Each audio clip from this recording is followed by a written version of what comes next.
Buenas tardes y bienvenidos a un nuevo Viernes Cultural de la Falange. Empezamos en el año 2020, bueno, con una mala noticia. El día 8 de enero falleció el camarada Diego Pérez Mariné, padre de la escritora falangista, joven falangista Pituca. Entonces, según me han comentado, su sudario fue lo que llevó toda la vida puesta, la camisa azul. Bueno, os anuncio, el próximo día 17 de enero la conferencia con vídeo Montañas Nevadas. Se trata sobre el Frente Juventud, no solamente sobre la actividad en las montañas, sino también la introducción de la juventud en el mundo del deporte, las enseñanzas en escuelas rurales, bueno, lo que hicieron nuestros primeros camaradas después de la guerra. El autor es el camarada también Mariano Redondo de la Paz. Os cuento también, mañana 11 de enero a las 12 horas habrá un homenaje a los legionarios rumanos en el monumento de Mota y Marín en Majadahonda. Referencia es cerca del cementerio. Esto será a las 12 de la mañana. Luego por la tarde, a las 5, a las 17 horas, en el Salón Rosales del Hotel Majadahonda habrá un acto donde intervendrán Manuel Andrino, nuestro jefe nacional, José Luis Jerez, el camarada aquí presente, padre Marius Misova, es un sacerdote rumano, el general Blas Piñar y Carlos Caballero. Acordaros, por la mañana a las 12 y por la tarde a las 5. Y bueno, hoy tenemos pues a nuestro escritor, historiador permanente. Perdona que te diga que tienes una pluma muy hábil y no tiene nada que ver con la de Chueca.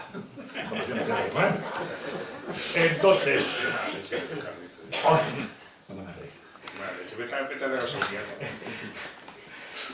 hoy nos presenta el libro de la Falange de Galicia, de Ediciones Esparta, Línea de combate.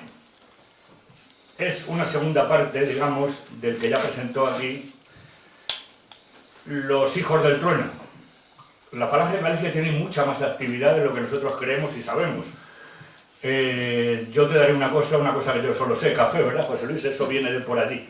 Entonces ahora nos contará. Pero antes os cuento de él. Es licenciado en Ciencias Políticas y Económicas, Sociología, Antropología Social, profesor universitario, Ciencias de la Información, rama de Periodismo, Orden Imperial de Yugo y las Flechas, Orden de Cisneros, bastantes órdenes más que me callo porque si no voy a dar yo la conferencia, y ha escrito más de 20 títulos de libros, todos estupendos, la mayoría, por no decir casi todos, relacionados con la Falange. Más de 70 me dice, yo me he leído 20. Entonces, y algunos de, bueno, una especie de propósito europeo, los hijos del eclipse del sol, que también le presentamos aquí. Y aparte es colaborador en muchos espacios, ha escrito muchos y múltiples artículos y ha dado muchísimas conferencias como la que tenemos hoy que escuchar. Bueno, pues José Luis, nosotros te escuchamos, tú nos cuentas y a todos vosotros muchas gracias. Pues muchas gracias, Carlos. A ti. ¿Suena bien? Suena así. Suena bien. En primer lugar, quiero deciros que hoy nos acompaña en este salón histórico de nuestra histórica Falange una camarada rumana de lujo y de excepción. Es Cesarina. Cesarina es la que ha recogido en su espíritu la esencia de la Guardia de Hierro rumana y actualmente es directora del órgano de expresión de la Guardia de Hierro en Bucarest.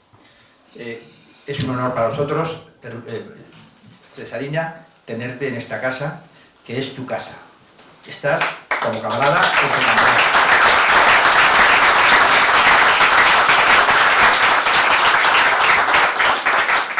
Amigos y camaradas, permitidme que en esta presentación de un nuevo libro de mi cosecha literaria, titulado La Falange de Galicia en línea de combate, editada por las editoriales patrióticas Fides y Esparta, el primero es el primer libro que se bautiza en este año 2020, que ahora comienza su andadura y que hoy nos congrega en la casa matriz de la Falange, que a partir de ahora, tomad buena nota de ello, por las circunstancias de serio peligro por el que atraviesa nuestra patria, será de nuevo hogar como ha sido siempre, de camaradería, pero también cuartel de nuestras milicias nacional-sindicalistas, por lo que el tono de mi intervención hoy será necesariamente conciso y castrense.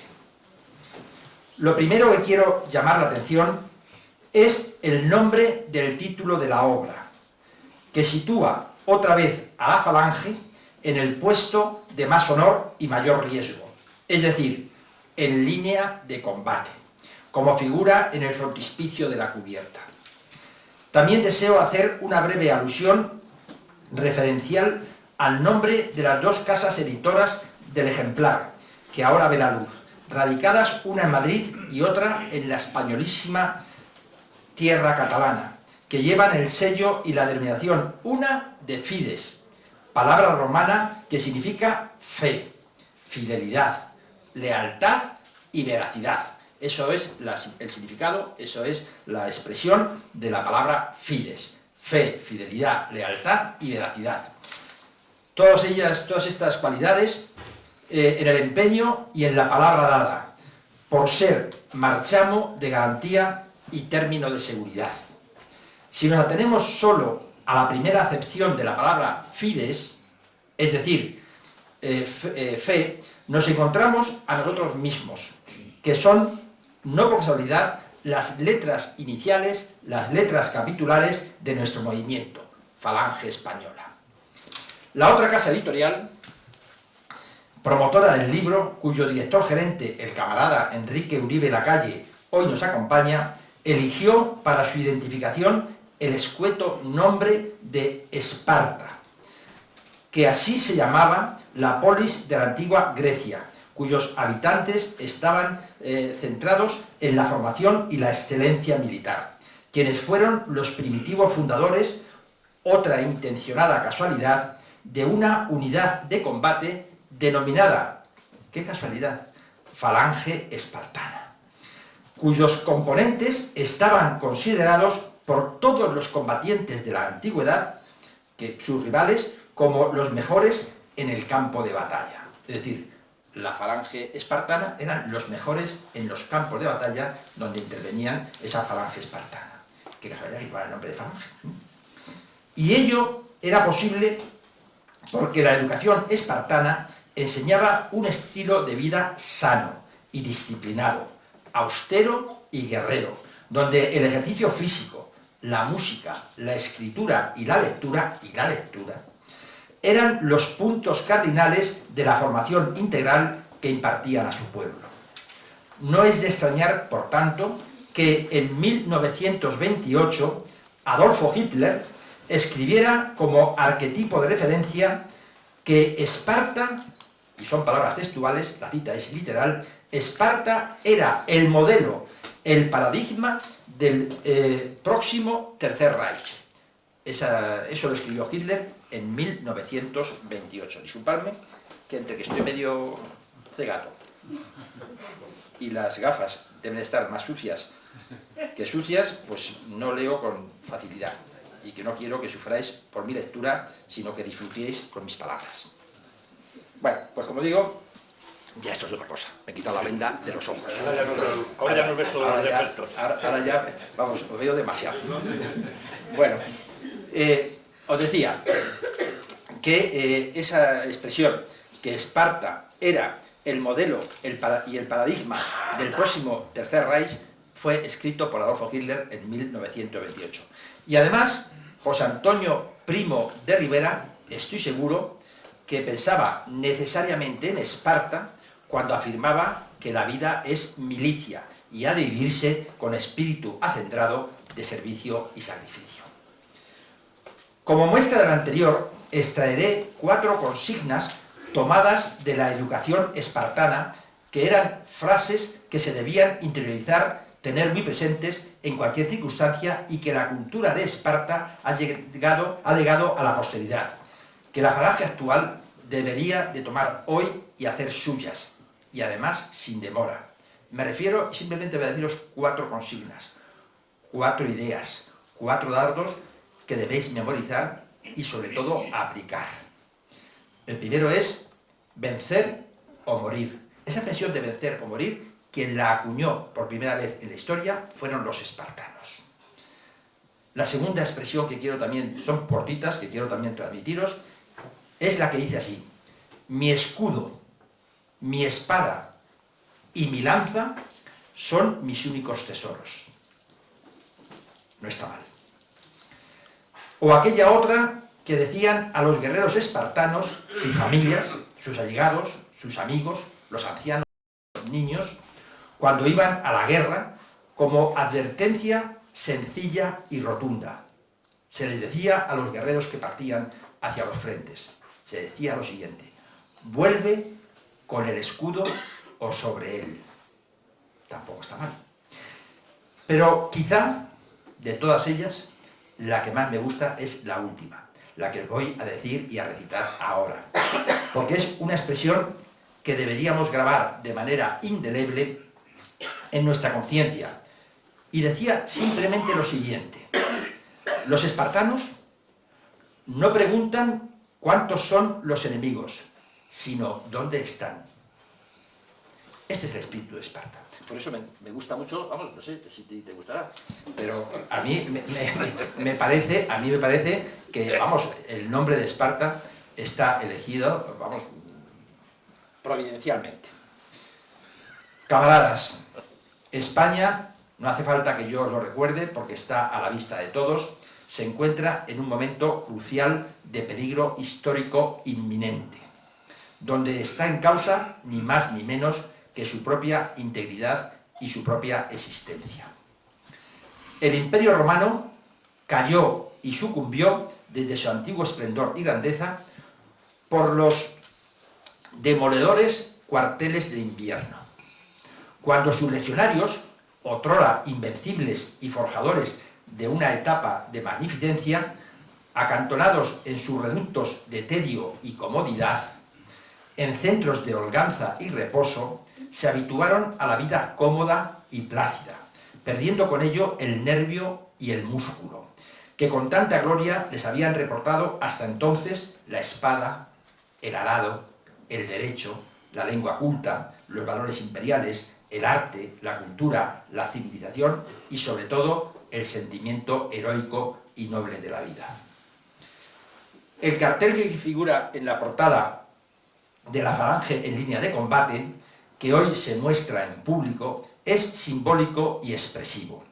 Os animo a que lo examinéis con detenimiento, para descubrir cómo el nombre de España, situado en la parte superior, con la leyenda inseparable de una grande y libre, junto a las flechas yugadas de épocas imperiales, se sobrepone a la bandera roja y negra de la Falange, porque para nosotros, sobre la Falange, solo España, y sobre España, solo Dios. En el dibujo que ilumina la lámina puede verse como un abanderado falangista, con uniforme militar y cartucheras en la cintura, sí, y cartucheras en la cintura, erradica las nefastas siglas de las organizaciones que, contaminadas, denigran y tratan de obstaculizar el caminar firme del nuevo amanecer. Los falangistas, después de la gloriosa cruzada de liberación nacional, donde se batieron como titanes y muchos cayeron como mártires, por defender las raíces espirituales del pueblo español, por salvaguardar, poniendo sus almas como ofrenda y sus pechos como escudos, la unidad nacional con vocación de imperio y por implantar la justicia social en las tierras y entre la gente de España, los tres ejes básicos, el tríptico esencial que fundamentan y justifican el nacimiento y la existencia misma de Falange Española de las Jons, una vez alcanzado el triunfo y la merecida victoria en 1939, en el diálogo de la filosofía y de las armas, tras la realización de una serie de mejoras sustantivas en el nuevo régimen para dignificar la vida del liderazgo pueblo español, con la era de la paz se durmieron en los laureles, mientras los enemigos de España, tóxicos y corrosivos, seguían socavando los pilares de nuestra idiosincrasia. La carcoma comunista, socialista e independentista pudre y destruye hoy la moral, la estructura de la nación y las instituciones ante la pasividad de nuestros reflejos. Tristemente, ante la pasividad de nuestros reflejos. Y os recuerdo, una vez más, como en nuestra norma está escrito que nuestro sentido espiritual y nacional repudia al marxismo. Es evidente que estamos asistiendo al serio, severo y grave peligro del rompimiento de la unidad de España, una de las poderosas razones de ser y del existir de la Falange, que surgió precisamente en el momento clave y oportuno cuando España estaba amenazada de división y desguace, por los separatismos locales, por las pugnas entre los partidos políticos y por las luchas de clases, enarbolando Falange Española entonces, con un sentido integrador, la bandera de su revolución nacional y la creencia resuelta en España como unidad de destino, por ser una realidad histórica y una entidad verdadera en sí misma, que supo cumplir misiones universales, siendo los fines establecidos en sus puntos iniciales la permanencia en su unidad, el resurgimiento de su vitalidad interna y la participación con voz preeminente en las empresas espirituales del mundo. Por eso, en los primeros puntos de la norma programática de nuestro ideario falangista, se dice de forma clara y contundente: creemos en la suprema realidad de España. Fortalecerla, elevarla y engrandecerla es la apremiante tarea colectiva de todos los españoles. A la realización de esta tarea habrán de plegarse inexorablemente los intereses de los individuos, de los grupos y de las clases. Y sigue nuestra norma: España es una unidad de destino en lo universal. Toda conspiración contra esa unidad es repulsiva. Todo separatismo es un crimen que no perdonaremos. Hay que saber, pues, de dónde venimos para poder orientarnos hacia dónde vamos. Nuestro ADN arranca de las juntas de ofensiva nacional sindicalistas y parece que ya se nos ha olvidado que eran juntas de ofensiva. Sí, de ofensiva, no de parálisis ni de cobarde complacencia, sino, repito una vez más, de acción directa y de ofensiva.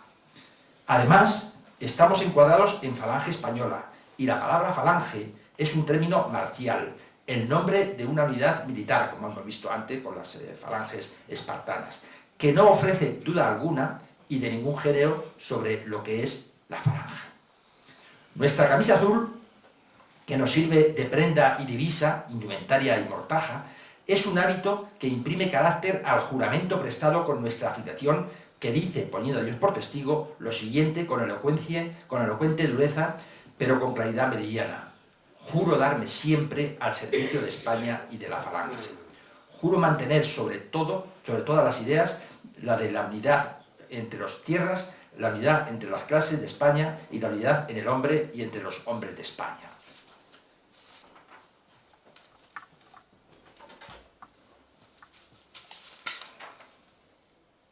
Falange, en esta difícil situación de la patria a la que estamos asistiendo, vuelve a renacer. Es decir, si la Falange nació en circunstancias muy parecidas y tan adversas como las de hoy, lo de ahora tiene que ser necesariamente un renacimiento.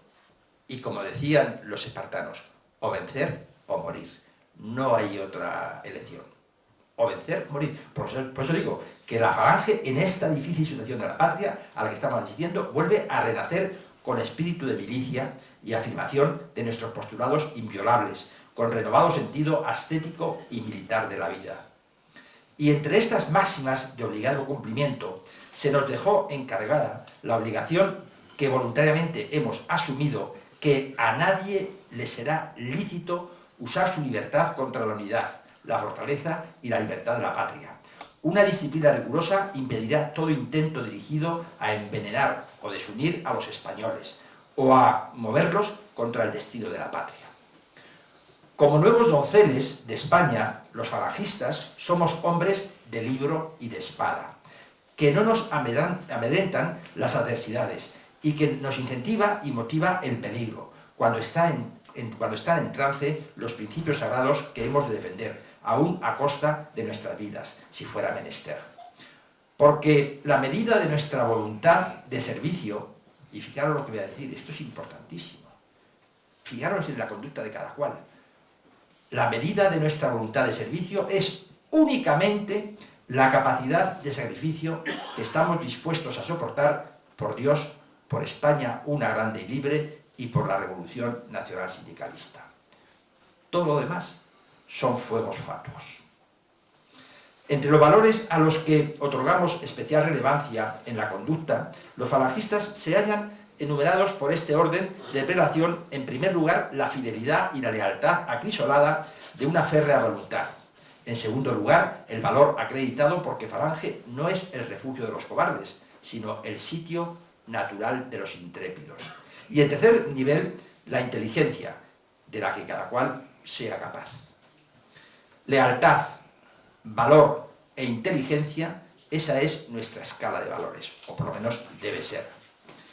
Este año nuevo, 2020, que acaba de despuntar por paradojas de la historia, tiene una serie de concomitancias con otro año histórico, el de 1936, cuando la Falange empuñó las armas, junto con el Ejército Nacional y los requetés, para defender y liberar a la patria del caos moral y material. Ambos ciclos solares, el de 1936 y el de 2020, iniciaron su calendario el día 1 de enero, precisamente en el mismo día de la semana que coincidió en ambos en miércoles. Pero además, tanto el 36 como el 2020 son años bisiestos. En 1936 se alzó de forma fraudulenta el Frente Popular con el poder, tras unos comicios tramposos y manipulados, que llevaron irremisiblemente a España hacia la guerra. Y este año, hace 72 horas, el día 7 de enero, hemos asistido al bochornoso espectáculo de ver cómo el Parlamento, que debería ser la sede de la representación de la soberanía nacional, convertido en una parodia vergonzante y carnavalesca. Después de una sórdida campaña de captación de votos por medio de mentiras, falsas promesas y añagazas, mintiendo a los electores con el saqueo del erario público y la traición a España y a su unidad territorial, se aupaba otra vez como una maldición satánica otro nuevo Frente Popular, integrado por socialistas, que como todos sabéis son embusteros, traidores, vendepatrias y ladrones, por comunistas, que llevan el odio iracundo en vena, por independentistas, que quieren desintegrar y cuartear el territorio nacional, y por terroristas de toda la haya y condición, entre los que se encuentran los sucesores directos de la banda terrorista ETA y similares. El recién elegido Frente Popular barrunta ilegalizar las asociaciones patrióticas y tienen puesto el punto de mira en fundaciones, como la Fundación Francisco Franco, en lugares de culto, como el Valle de los Caídos, o en los movimientos que defendemos la unidad nacional, la religión y la justicia social, puestas en entredichos por este maldito sistema. También, en 1936, en el mes de marzo, el gobierno faccioso y cobarde del Frente Popular ilegalizaba a la Falange y encarceló a la cúpula de mando de nuestra organización, entre ellos a José Antonio Primo de Rivera y a Julio Ruiz de Alda, ambos asesinados en los meses de noviembre y agosto siguientes en las cárceles de Alicante y de Madrid, en la cárcel Modelo, donde se hallaban recluidos respectivamente en aquel año aciago y funeral para la Falange española.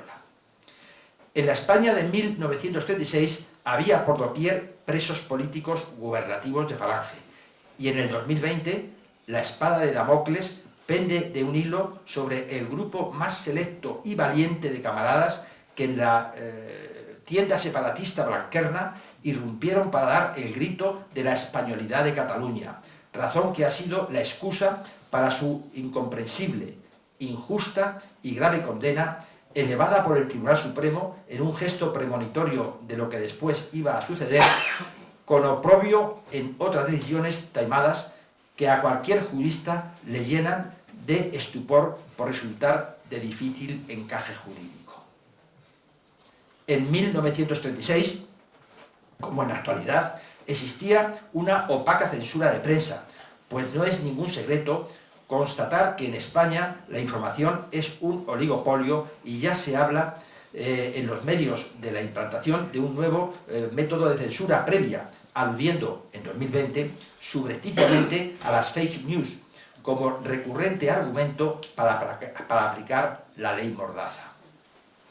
En 1936 se aplicaba en España una ley denominada eufemísticamente de la defensa de la República, que tipificaba como delito la apología del régimen monárquico, o toda acción o expresión que redunde en menosprecio de las instituciones y organismos del Estado. En 2020 se aplica otra ley alternativa y similar, la mal llamada de la memoria histórica, que no es sino un insulto a la inteligencia y a la verdad. Es, en realidad, la ley del odio ramplón. Ambos años, 1936 y 2020, cuya comparativa convergente estamos realizando, se caracterizan por altos niveles de inseguridad ciudadana, por una corrupción política galopante en los partidos políticos, por los altos niveles de desempleo y el allanamiento incontrolado de propiedades, tanto rústicas como urbanas, por las brigadas de los ocupas, de los vagos y de los maleantes.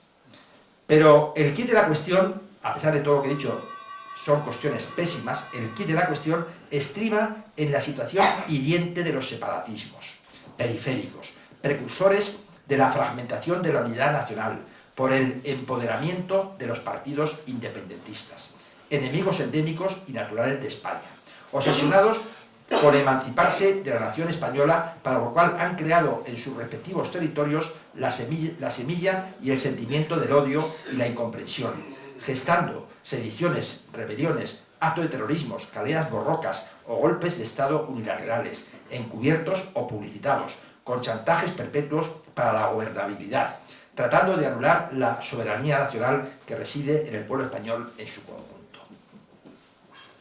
Otra nota semejante entre estos dos años es el gran número de masones que pululan tanto en 1936 como los que merodean en la actualidad, en 2020, en los principales núcleos de poder y en las posiciones del más alto rango.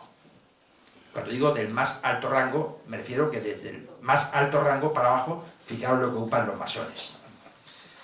Con estas premisas, apuntadas anteriormente en 1936, el pueblo español buscó el antídoto en un alzamiento de las fuerzas nacionales contra el Frente Popular.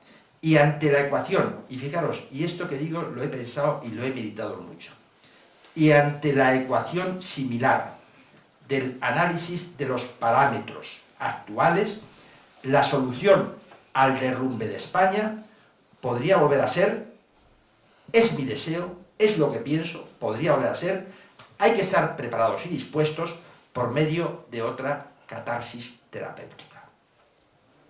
Esto no se arregla con paños calientes. O sea, eso hay que decirlo claro y alto. En relación al libro, porque dice, bueno, ¿y qué tiene que ver todo esto con el libro? Pues tiene que ver, naturalmente. Todo lo que he dicho es, porque mirad, hay una cosa que se me quedó muy grabada cuando se hundió el buque este tan super nave y tal. Sí, el Titanic. Cuando se hundía el Titanic, a mí hubo de toda la película una cosa que me impactó. El barco se está hundiendo y allí hay una orquestina que está tocando como si no fuera con ellos. Nosotros no podemos ser jamás la orquestina del Titanic. O sea, esto que quede muy claro. O sea, esto es clarísimo. O sea, si nosotros, contemplando lo que está sucediendo en España, nos limitamos a tocar el violín, pues estamos haciendo, digamos, una traición a las esencias y a las raíces de España.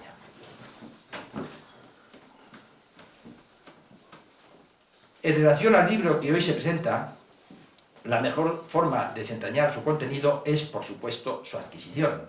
Es decir, yo no vengo aquí a contaros lo que pone en el libro. Yo aquí vengo a deciros que ha salido un libro que es La Falange de Galicia en primera línea de combate, o en línea de combate. Entonces, la mejor forma de desentrañar, de poder profundizar en su contenido y de conocer lo que fue esa primera línea de combate de la Falange en las milicias gallegas, pues es comprando el libro. Y, naturalmente, no solamente comprarlo, que ya os he dicho por activa o pasiva que no tengo ningún tipo de interés económico, porque para mí escribir, cada libro que escribo de esos 70, o más de 70 que llevo escritos, para mí cada libro que escribo es un acto de servicio a la Falange. No quiero un solo euro, lo que quiero es que aprendáis, si en algo puedo transmitiros una enseñanza de lo que yo pues transmito por medio de la escritura. Y ya los espartanos decían, entre las 4 cuestiones eran las armas, la música, la escritura y la lectura. Pues no está. Si tenemos esa disciplina espartana, creo que vamos acercándonos hacia los objetivos reales. Pues bien, porque su lectura os va a descubrir que el libro encierra aspectos ilustrativos del comportamiento de la Falange de Galicia en la preparación del levantamiento nacional, que pueden servir, de alguna manera, de guía y método para la adopción de actitudes regeneradoras en la confusa y denigrante situación que padecemos hoy. Es decir, ahí no se va a hablar digamos, de fuego de artificio. Ahí se tiraba con fuego real. La situación de Galicia en los meses y semanas preliminares al 18 de julio del 36 era de extrema peligrosidad. Y voy a deciros algunas cosas que a lo mejor no sabéis o bueno, pues no habéis leído, pero que va, con este ejemplo que voy a deciros, va a daros exactamente la medida de la situación, de cómo estaba la situación en Galicia en 1936, que es la que va a estar en España dentro de ya mismo, si no lo está ya. Si no lo está ya, ¿qué decís? Si va a estallar. Basta señalar que el primer jefe territorial de Galicia, Jesús Suevos fue jefe territorial de Galicia, nuestro amigo y camarada Jesús Suevos, el primero que es el José Antonio como jefe territorial de Galicia, que fue un dinamizador nato del desarrollo de la organización en la región gallega, fue quien rigió las coordenadas del nacionalsindicalismo galaico desde el día 2 de mayo de 1935 hasta la clausura del segundo Consejo Nacional de la Falange. Pues bien, Jesús Suevos, el primer jefe territorial de la Falange, es decir, la jerarquía máxima de la región del noroeste español, se vio obligado, después de las elecciones del 16 de febrero de 1936, cuando los elementos del Frente Popular le buscaban como perros de presa, como sabuesos, denodadamente, para eliminarle, fue obligado a encontrar refugio seguro en el monasterio benedictino de Samos, con otro camarada, Armando Durán, bajo la custodia y protección del padre Mauro, que era el abad del monasterio. Permaneciendo en clausura ambos camaradas falangistas, Jesús Suevos y Armando Durán, permaneciendo en la clausura, haciendo vida monástica hasta el estallido del glorioso alzamiento nacional. Jesús Suevos, durante el tiempo que estuvo en el monasterio, llevaba el traje talar dentro del monasterio. Bueno, pues fue una forma de poder evitar el asesinato seguro que iban contra él.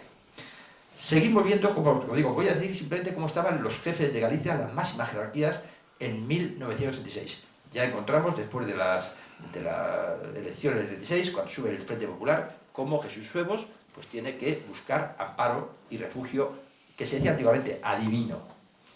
No adivino de adivinar, sino adivino de Dios. El antiguo jefe provincial de Orense y segundo jefe territorial de Galicia, Fernando Meleiro, que fue nombrado por José Antonio para suceder a Jesús Suevos al colofón del segundo Consejo Nacional de Falange, celebrado en Madrid en el mes de noviembre del 35, tras la llegada del Frente Popular al poder en febrero del 36, fue sometido también a una campaña de persecución y acoso fatal para tratar de acabar con su vida, por lo que tuvo que exiliarse en Portugal. No pudiendo regresar a España, Fernando Meleiro, y cruzar la frontera de Tui, hasta los primeros días de iniciado el alzamiento. Ya tenemos a los dos únicos jefes territoriales de Galicia que se pudieron salvar porque uno estaba en clausura, enclaustrado, y el otro tuvo que cruzar la frontera para poder sobrevivir. Porque de haberlos encontrado, su muerte sería un reguero de sangre en cualquier rincón o en cualquier encrucijada de las calles de España. Por su parte, el jefe de La Coruña, otra de las jerarquías importantísimas en la falange gallega, uno de los artífices principales y fundador de la falange en dicha provincia, en La Coruña, Juan Canalejo Castel, fue objeto también de otra implacable búsqueda y captura por parte de los sabuesos del Frente Popular. Para, naturalmente, también erradicar su vida, acabar con ella, pasando por peripecias inimaginables. O sea, las peripecias que tuvo que pasar Juan Canalejo Castel fueron, vamos, de un realismo trágico increíble. Pues bien, ante tal circunstancia, José Antonio tomó la decisión de reclamarle y que se viniese a Madrid, porque veía que era imposible vivir allí. Porque en cuanto alguien le detectara, le descubriera o supiera dónde se encontraba, en ese mismo instante era objeto ya de muerte. José Antonio le dice que venga para Madrid, y aquí se vino, y que se alejase, le dijo José Antonio, de aquel matadero en el que se había convertido Galicia en 1936, que era la región del terror. En la capital de España, Juan Canalejo sería al final también detenido por la chusma marxista en los primeros meses del alzamiento.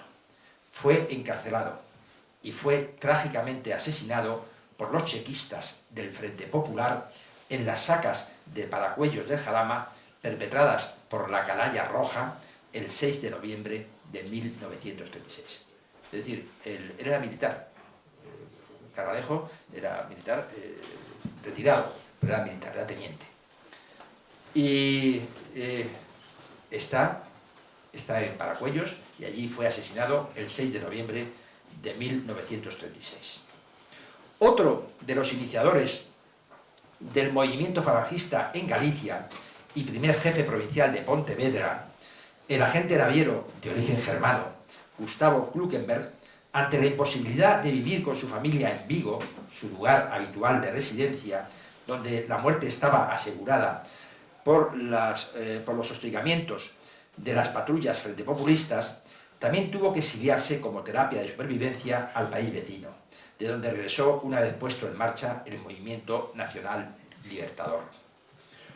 Por su parte, el jefe de la falange de Lugo, Mario González Zaera, a quien se trataba de localizar para su exterminio, tras varios atentados vivía oculto en una casa de campo propiedad del diputado de la Ceda, Manuel Saco Rivera.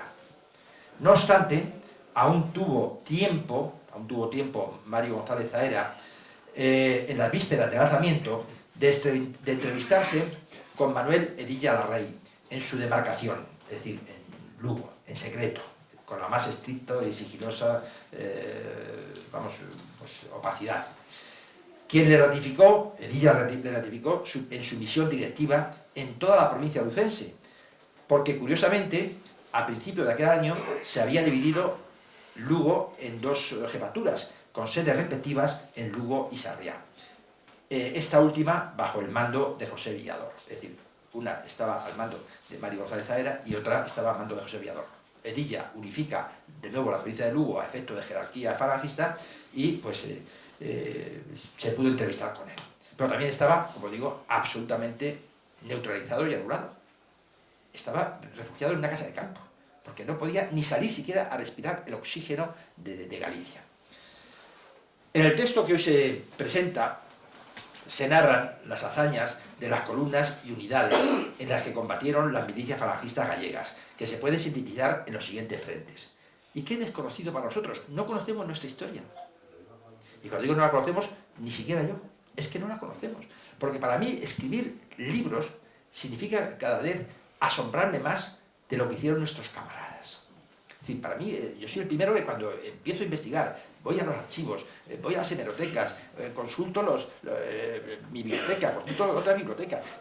Cada vez que yo estoy indagando sobre este tema, me voy dando cuenta el desconocimiento profundo que tenemos y la magnificencia del comportamiento y de la conducta de nuestros primitivos camaradas.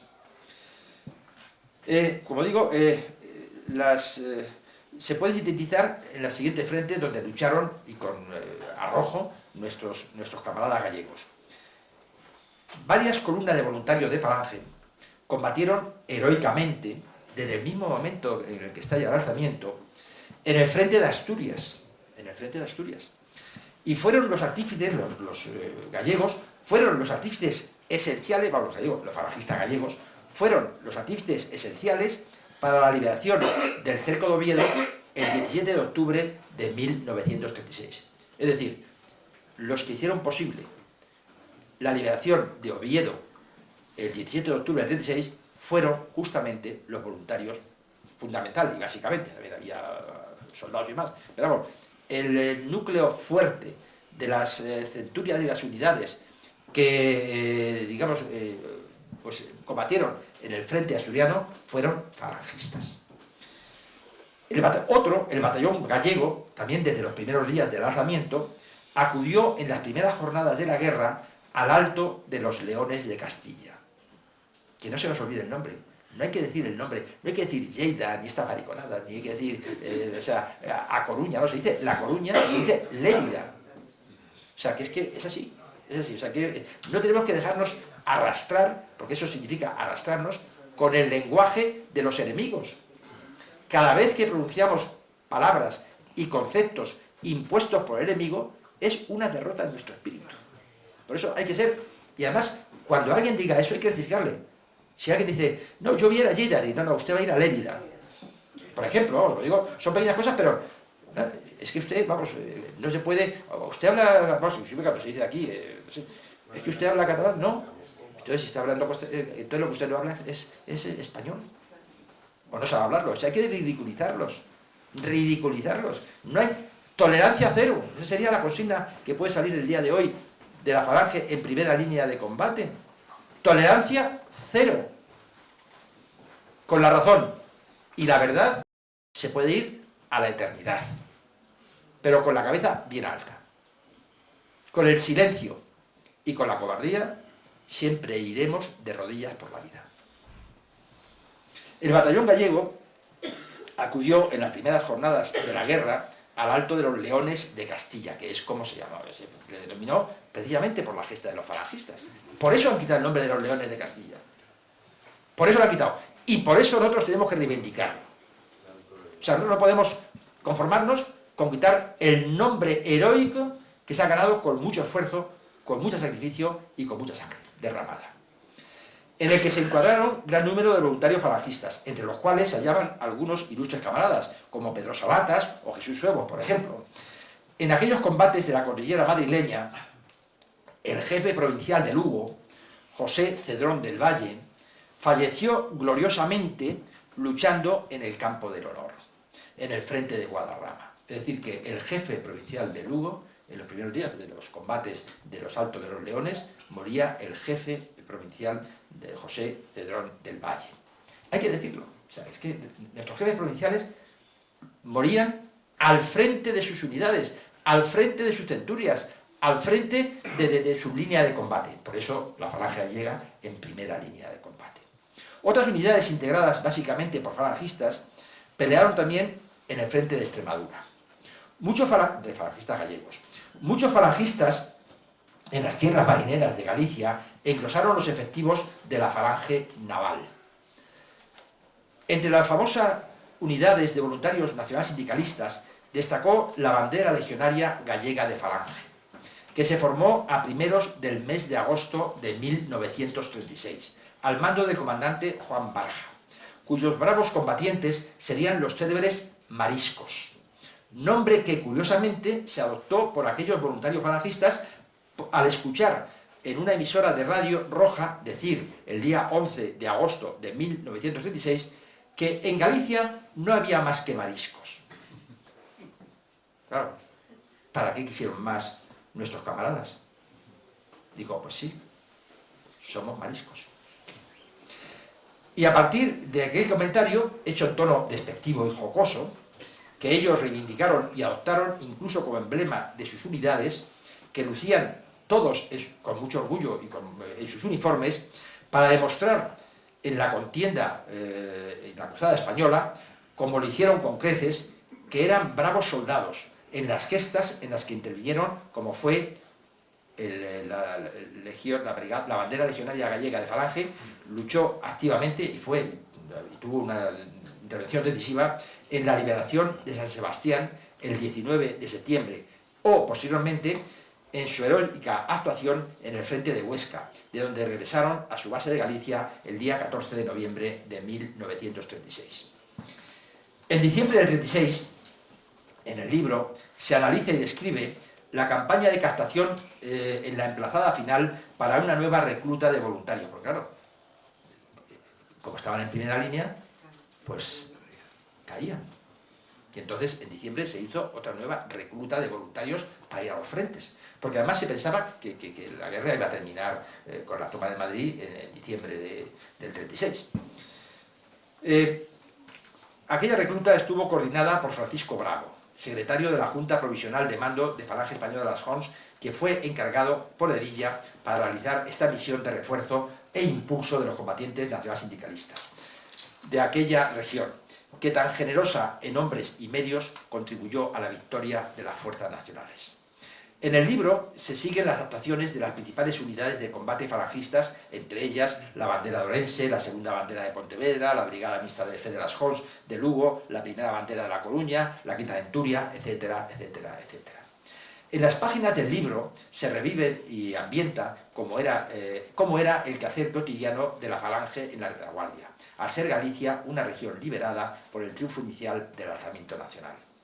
Otro de los aspectos que se estudia es la prensa falangista de carácter regional, que circulaba profusamente, como fueron el diario El Pueblo Gallego, dirigido por Jesús Suevos, que a partir del 9 de enero del 37 pasó a ser el órgano oficial de Falange Española de las Jons en Galicia, o bien el semanario Jons de La Coruña, que comenzó a editarse en enero del 37, o bien La Voz de la Central Obrera Nacional Sindicalista del Ferrol, y también el diario Rumbo de Orense, que mantuvo esta cabecera desde el 28 de febrero del 37 hasta el 21 de octubre de aquel mismo año, fecha en la que pasó a denominarse Arco, que se dilataría en el tiempo y con este nuevo rótulo de Arco se prolongaría hasta el 31 de octubre de 1940, o el periódico Era Azul, se llamaba así, el subtítulo de la cabecera era Guión de Falange Española de las Jons de la localidad de Ortigueira. Pues bien, el director de Era Azul era ni más ni menos que el famoso escritor gallego Álvaro Cunqueiro. La obra termina su relato el 19 de abril de 1937, fecha del decreto de unificación, donde por primera vez se relata con abundante documentación cómo se fue gestando desde los primeros días del mes de diciembre de 1936 por el generalísimo Franco, por Manuel Edilla y por Francisco Bravo, el relevo en el mando de la organización falangista una vez asesinado José Antonio Primo de Rivera, que cayó, como sabéis, fusilado por un pelotón de ejecución en el patio de la cárcel de Alicante el 20 de noviembre de 1936, cuya muerte dejaba vacante la jefatura nacional, iniciándose a instancias de Manuel Edilla la opaca y ficticia era del ausente. El lector encontrará en los pormenores de la narración luz a ciertos puntos silenciados hasta ahora, que yo os invito a descubrir con vuestro propio raciocinio y criterio, una vez conocida la secuencia, donde algunas de sus piezas parecían no encajar y que ahora finalmente se acoplan. El decreto de unificación sería, como todos sabéis, el certificado de defunción de Falange Española de las Jons y el acta de nacimiento de una nueva entidad política mixta y justapuesta, Falange Española Tradicionalista y de las Jons, bajo el mando vitalicio del generalísimo Franco. Con el clarinazo de alerta y prevención, para estar dispuestos a la defensa a ultranza de la unidad de España, al primer toque de tambor, en las filas de la Falange, en una situación política convulsa como la actual, y mi recomendación a la compra y lectura del libro para tomar las enseñanzas que nos brinda la historia como magisterio, reitero mi gratitud por vuestra presencia y termino con el grito de batalla que se debe convertir en el santo y seña de nuestro afán. ¡Arriba España! ¡Arriba!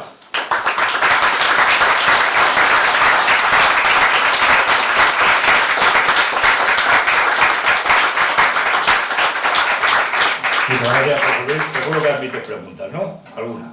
Sí, Venga. yo dos. Dos. Son las que se emiten en este nuevo... Admite dos como las 4 provincias gallegas. Sí. Albacete y Murcia. Sí. Entonces, a ver, venga. ¿Quién hace la primera? Cuanto más preguntas, más dudas. Y eso es malo, ¿eh? Es decir, procurar no hacer muchas preguntas. Porque a mí, el que haya gente que a estas alturas tenga dudas, vamos, eso ya no dice nada en su mérito, ¿eh? Venga. La pregunta no es tanto a José Luis, sino es al jefe nacional. Hombre, ¿Cómo está la Falange gallegas ahora? Pero es que yo no sé si es objeto ahora mismo de esta conferencia, no sé, tiene mucho sentido. no. A ver, Además- ha venido José Luis a hablar de su libro, que nunca lo hemos dicho. Pues la Falange gallega está, como en otras partes de España, pues está bajo mínimos. ¿Qué quieres que te diga? Está bajo mínimos. O sea, que desapareció nuestro querido camarada Mejillón y compañía, pues aquello, por otra parte, pues ha venido abajo estrepitosamente. Pero bueno, no sé si venía mucho a cuento. Lo importante no es decir cómo está, lo importante es decir cómo va a estar. Venga. O sea, que lo importante no es cómo está, sí que a mí es que como esté, vamos, tiene su incidencia. Lo importante es cómo va a estar si nosotros nos proponemos que tenga un horizonte mucho más elevado. Sí, ¿qué motivo hubo para que el primer jefe de la Falange en Galicia durase tan poco, Jesús Luego? Porque has dicho que fue relevado... Sí, bueno, esa es pocos una... meses, Sí, ¿no? sí. Vamos, la respuesta es muy sencilla. Muy sencilla. Él, como estuvo allí desde mayo, desde el día 2 de mayo, hasta noviembre del 35. ¿Y por qué José Antonio le releva de su puesto, de su cargo? Pues por una sencilla razón, porque Jesús Huevos se viene a Madrid. Viene a Madrid para sentarse en Madrid, para domiciliarse en Madrid, para estar en Madrid preparando una serie de estudios y oposiciones y vamos, era gente joven, era licenciado en Derecho, iba a prepararse unas oposiciones, después no hubo tiempo porque vino el 18 de julio, pero claro, él vino a Madrid y claro, es muy difícil llevar la jefatura territorial de Galicia viviendo y residiendo en Madrid. Entonces, claro, fue un relevo normalizado. Cuando él viene a Madrid a vivir, pues José Antonio se plantea de buscar un nuevo jefe territorial. Y además fue el mismo día que se clausura el Consejo Nacional en esta misma casa. Es decir, curioso, digamos, en este mismo local, quizá en el despacho de José Antonio, donde tras una espera, porque todo el mundo quería despedirse de José Antonio, bueno, él le dice a Fernando Meleiro: Fernando, antes de irte quiero hablar contigo. Le dice cuando el acto del cine de Madrid. Y entonces, bueno, llegan aquí tienes que esperar, y esperó bastante tiempo, porque claro, todo el mundo quería entrar, saludarle, en fin, la carga que lleva el cargo de la jefatura nacional. Y al final recibe a Meleiro y dice: mira, a partir de hoy te descargo de la... Es más, tan es así, y dice, además te va a llevar el nombramiento. Claro, no podía hacer el nombramiento porque no había consultado con él. Vamos, pero le pregunta si acepta y le da la orden de que se ocupe de la jefatura territorial. Y entonces le llama a Raimundo Fernández Cuesta, tan denostado últimamente por nuestros camaradas, por algunos de nuestros camaradas, por un camarada, por un solo camarada, le llama a Raimundo y le dice: Raimundo, prepara el oficio de nombramiento como jefe territorial de Fernando Meleiro. Y aquí mismo lo firma José Antonio, ese despacho, se lo entrega y de aquí parte camino hacia... O sea, el cambio fue, como veis, o sea, una imposición de las circunstancias. Nada de, vamos, no hubo ninguna crisis, ninguna... Nada, no. Así de sencillo, así de fácil y así se cuenta la historia como debe ser, clara y limpia y transparente. Además era un criajo suevo, ¿no? Era muy jovencito. Lo parecía. Sí, pero bueno. yo creo que no era mayor de edad todavía de aquella época, ¿no? Pues sí, mayor de edad sí. Mayor de edad 21 años entonces, pero sí, tenía más de 20 años. Sí. Lo que tenía cara de joven. Sí, además era muy pequeño. Además con sus ojos azules, saltones, así. Para algunos os diré que, entre otras virtudes, fue también directivo del Atleti, ¿eh? Sí, o sea, sí. También os lo digo. No, nunca fue del Atleti, sí fue del Atleti. Fue directivo. Pero no fue del Atleti Madrid, fue del Atlético de Aviación. Bueno, entonces es el Atleti. A ver, ¿quién me Se Madrid un montón de... De Jesús Suero no bajito, era alto. era alto. Vale. Alto y identificado. Bueno, era un poquito. Sí. No, estás contando una anécdota que te has quedado a mitad, que estás hablando del tema de los mariscos. Sí. Y era que en todas las banderas de las falanges gallegas Sí. aparecían con centollos, con cigalas, según fuese pues de una determinada, pues yo qué sé, provincia o de tal, cada uno llevaba un símbolo de un marisco diferente. Hombre, es que me he quedado a la mitad para que la segunda parte la leáis vosotros leyendo el libro. Lo he dicho, que no pienso contaros, he dicho un poco la situación que se encontraba en Galicia para decir, hombre, si los jefes estaban como estaban, que no podían ni siquiera asomarla a la cabeza porque eran, digamos, hombre muerto, pues eso los jefes, a otros niveles, pues podéis imaginar. Merece la pena leer cuáles fueron las vicisitudes y cuáles fueron las tragedias que pasó, vamos, y además, y el valor de mostrarlo, por los mariscos. Porque sí, vamos, tiene razón, que a partir de aquel momento lo llevaban además en dos partes, lo llevaban en metal, como llevaban en la manga, o sea, el marisco estaba en todas partes. Era un poco el símbolo de honor, de pertenecer a centurias y a unidades con solera. De hecho, esa bandera que veis ahí en la pared es uno de los objetos más antiguos que hay en este local y es de los primeros días de la guerra, de una de las banderas de Falange Española de Aragón de combate, que se nos donó hace ya muchos años y pues está puesta ahí en el local. Solamente sea de lo más antiguo que hay ahora mismo aquí. Yo animo a nuestras camaradas que borden en Madrid una nueva bandera de combate que nos va a hacer falta. Oye, pues oído, que tuvo Me voy de acuerdo y que recordéis otra bandera. Os lo digo porque los hombres... Bueno, quizá hoy podría decir a los hombres porque es más maricones que otra cosa. Oye, mira, de mariscos a mariscones, es una buena opción, sí, Pero que digo que sería interesante bordar una nueva bandera de combate porque claro, estoy convencido que nos va a hacer falta y tenemos que dignificarla. Te decía, pues Luis, que el que tuvo una actividad frenética allí, tanto política como sindical, como de propaganda, incluso militar, fue Gerardo, ¿no? Gerardo Salvador Merino, por Galicia, bueno, sobre todo en tiempos de guerra. Sí, estuvo en Galicia, además que ocupó un cargo hace un año. No os he dicho que el libro concluye, por sí lo he dicho al final, sí lo he dicho. El libro concluye el 19 de abril del 37, pues como he dicho, es el certificado de función de Falange y el acta de nacimiento de otra nueva entidad. O sea que sí que, por eso digo que Salvador Merino no está activo en esta primera parte porque es un poco de la segunda parte de la guerra. Pero sí, de todas formas le dieron un tiro también, ¿no? Fue sargento en Teruel y le dieron un tiro. A ver, la última, ya le he dicho 2 preguntas y vamos a 5, esta es la segunda, venga. ¿Quién quiere hacer algo más? Una pregunta. Venga. En el cerco de Oviedo, que evidentemente las columnas gallegas son las que abren el pasillo de grado, son las que mantienen durante el momento con la presión por arriba y por abajo.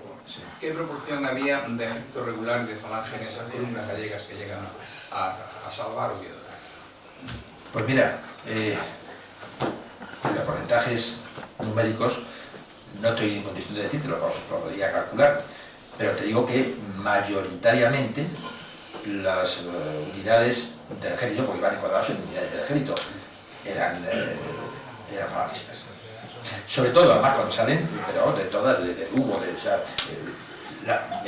70, el 80, el 75, cualquier, eso se podía decir. Lo que sí que es cierto es que la mayor parte, que además no solamente fueron a hacer la brecha se abrió por el lado, también por la costa, en fin, o sea, hubo columnas que avanzaban, unas que venían más directamente por la costa, otras venían a través de León, o sea que ahí se cuenta todas las vicisitudes, se cuenta vamos, casi día a día el diario de la guerra, pero la forma, el núcleo grueso de los combatientes eran falangistas. O sea, que eso no hay duda. Y además, la oficialidad, algunos de ellos falangistas y otros todos simpatizantes de la falange. O sea que si estuvieran afiliados tenían el espíritu falangista. Con lo cual, vamos, el porcentaje exacto no lo sé, tampoco me lo he planteado, porque como mayoritariamente estaban integrados por falangistas, pues bueno, pues son falangistas lo que hicieron posible. También digo una cosa, si los falangistas no hubiera sido posible romper el terreno. Con eso ya te quedas tranquilo. No, hubiera caído Oviedo, seguro. Claro. O sea, si la liberación y la ruptura del CECO, si no hubiera habido digamos, la contribución de los falangistas a ese frente, Oviedo no hubiera sido liberado. O sea, hasta ese nivel. Bueno, ahora sí que es la última, venga. ¿Nadie? Venga, Mario. Cierras la mariscada. Bueno, agradecerte la continuación de la segunda parte del libro de la falange gallega, porque la primera disfruté como un enano, disfruté página a página, y luego lo que te diría... O sea, nunca se disfruta como un enano. Se disfruta como un gigante. Hombre, ahora a ver si vas a hacer apología a los enanos. O sea, se disfruta como un gigante. Los enanos pueden entrar a cualquier parte, pero los gigantes no. ¿Pueden entrar aquí? Que los enanos pueden entrar a cualquier parte, pero los gigantes no. Como las ratas. Bueno, el caso es que quería preguntarte, de las 4 provincias gallegas, ¿cuál era la más activa, la que tenía más escuadras, digamos? Mira, agravios comparativos, hoy y ahora, ninguna. O sea, las 4 dieron la medida de su valor. Aquí no hay ni más ni menos. Aquí no se trata de cuantificar, es que aquí había 10 y allí 8. No. Las 4 provincias de Galicia se comportaron y dieron la talla. Punto. O sea, aquí hacer agravio comparativo, decir, no, ¿qué quieres? Que ahora creemos digamos, una fricción y un roce entre provincias. Todo lo contrario. Como un solo hombre fueron todas las 4 provincias. Muy bien. Bueno, la falange de Galicia, línea de combate. En la calle 30 euros, aquí 25. Yo creo que tenemos que comprarlo. Os recuerdo, próxima conferencia con vídeo, Montañas Nevadas, autor Mariano Redondo de la Paz. Y mañana sábado, día 11, a las 12 horas, homenaje a los legionarios romanos en el monumento de Majadahonda, y luego a las 5 de la tarde, en el Salón Rosales del Hotel Majadahonda también, un acto político que intervendrá Manuel Andrino, nuestro jefe nacional de la Falange, José Luis Jerez, el siempre presente, el general Blas Piñar, Carlos Caballero y el padre Marius Misoa. Os esperamos a todos y ahora todo el mundo va a comprar el libro, que a lo mejor os dan una gamba a la plancha por el libro hablando de mariscos, ¿no? Muchas gracias y hasta el próximo día.